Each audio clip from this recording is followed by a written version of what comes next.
नजीब के गायब हुए महीनों हो चुके हैं, नजीब अब तक नहीं है। आज रामजस कॉलेज विवाद के बाद दिल्ली यूनिवर्सिटी में एक प्रोटेस्ट किया गया विद्यार्थियों की तरफ से, जिसमें नजीब की बहन भी शामिल हुई। नजीब का पूरा परिवार परेशान है, हैरान है, न्याय के लिए दर बदर की ठोकरें खा रहा है। हमारा चैनल नेशनल दस्तक भी लगातार नजीब की बरामदगी के लिए एक अभियान चला हुआ। अभी नजीब की बहन नदफ हमारे साथ हैं, इनसे हम जानना चाहते हैं कि आप बताइए कि अभी क्या स्थिति है केस की। कोर्ट में केस चल रहा है, लेकिन अफसोस की बात यह है कि जो पुलिस को काम करना चाहिए था शुरुआत से, हमें उससे तसल्ली बिल्कुल नहीं है। और अभी आप देख लीजिए कि यहाँ पे जो पूरा एपिसोड हुआ है डीयू में और जिस तरह से मारपीट की, उसके बावजूद वो लोग यहाँ पे भी एफआईआर नहीं कर रहे हैं। जो सेम उन्होंने नजीब के इशू में किया था कि जब नजीब की माँ जाती हैं और कहती हैं कि मुझे एफआईआर करानी है, तो वो मिसिंग रिपोर्ट करा रहे हैं। क्या सिस्टम में कोई भी अब लॉ एंड ऑर्डर बाकी नहीं रहा है? क्या पुलिस को अपना काम नहीं करना चाहिए? मेरी समझ में नहीं आ रहा है कि 5 महीने हो गए हैं, एक क्लू भी उस बंदे का नहीं है। क्या हवा में गायब हो गया? क्या हुआ है? और ये सवाल हमारी गवर्नमेंट को क्यों नहीं सुनाई दे रहे हैं? आज तक मोदी जी बदायूं गए थे, नजीब के बारे में बात करी नहीं की। सारे इश्यूज पे वो बात करते हैं, नजीब के बारे में आज तक उन्होंने क्यों नहीं बात की? वहाँ जाके आप वोट बैंक के लिए चले जाते हो, वहाँ जाके आपने क्यों नहीं बोला कि यहाँ से एक बच्चा भी गायब है जो दिल्ली में उसकी माँ तलाश कर रही है?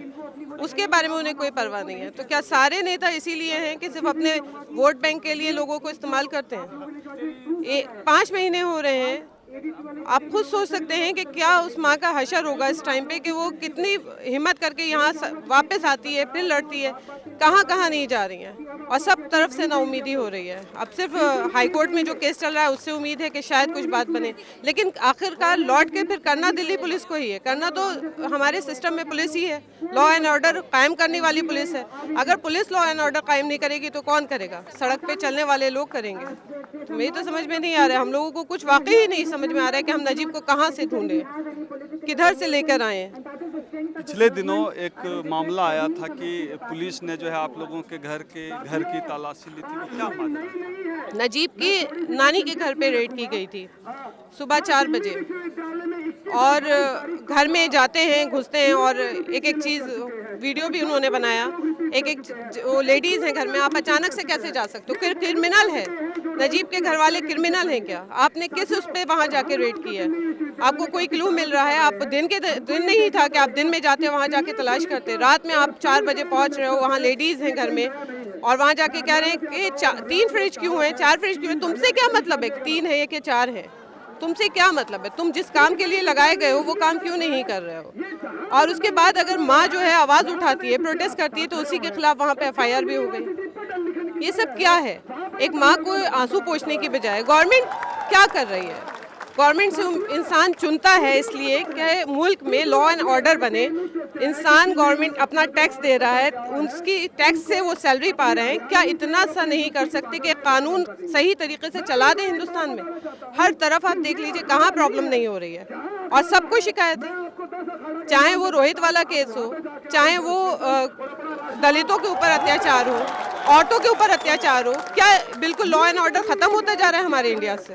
कितना हास्यास्पद है, एक तरफ पुलिस इतने महीने गुजरने के बाद भी नहीं खोज पा रही है नजीब को, वहीं दूसरी तरफ नजीब के घर वाले को परेशान किया जा रहा है। 4 बजे पुलिस जो है रेड कर देती है, महिलाएं होती है ये, और दूसरी तरफ नजीब की मां अगर प्रोटेस्ट करती है अपने बेटे को खोजने के लिए तो पुलिस उनको भी परेशान करती है। तो ये जो पुलिस का नज़रिया है, आपा इसको कैसे देखती है? इनसे आपको उम्मीद है कि ये खोज पाएंगे?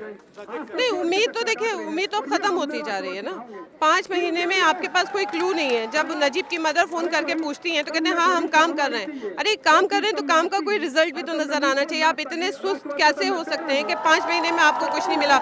इवन उन लड़कों के खिलाफ एक एफआईआर तक नहीं करने दिया आपने। उनके खिलाफ आज तक लाई डिटेक्टर टेस्ट नहीं हुआ, कंसेंट नहीं दे रहे हैं। हर बार कोर्ट में ये वाली चीज़ हो जाती है, इस पर डिस्कशन चलता है, कोर्ट अपनी तरफ से भी कैसे उनको वो कैसे कर सकता है। कोशिश हम हर तरफ से कर रहे हैं, लेकिन जब तक पुलिस अपने सही से काम नहीं करेगी तब तक कुछ नहीं होगा।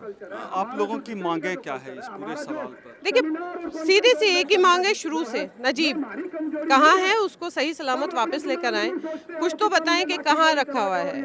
और ये हम मानने को तैयार नहीं है, जैसे इन्होंने शुरू में पूरा एक केस को डाइवर्ट करने की कोशिश की कि नजीब जो है वो खुद से चला गया है। अगर खुद से चला गया है तो आप प्रूफ दीजिए, खुद से गया भी है तब भी प्रूफ दीजिए ना। आपके पास एक सबूत नहीं है या आपने सबूत मिटा दिए हैं, हम क्या जाने। और क्या ऐसा होता नहीं है?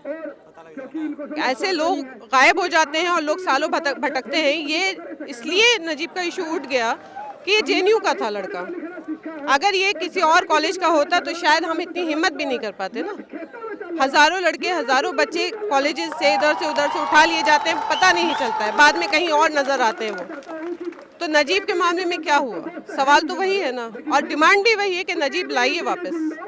आपने कहाँ रखा हुआ है, किधर रखा हुआ है, हमें उससे कोई मतलब नहीं है। हम वाकई आगे सवाल भी नहीं करेंगे, नजीब वापस आ जाएगा तो। ये है नजीब की बहन सदफ, जिनका कहना है कि पुलिस नजीब को खोजने के बजाय घर वालों को ही परेशान कर रही है। इनकी मां पर एफआईआर किया जा रहा है, इनको संतोषजनक जवाब पुलिस नहीं दे पा रही है।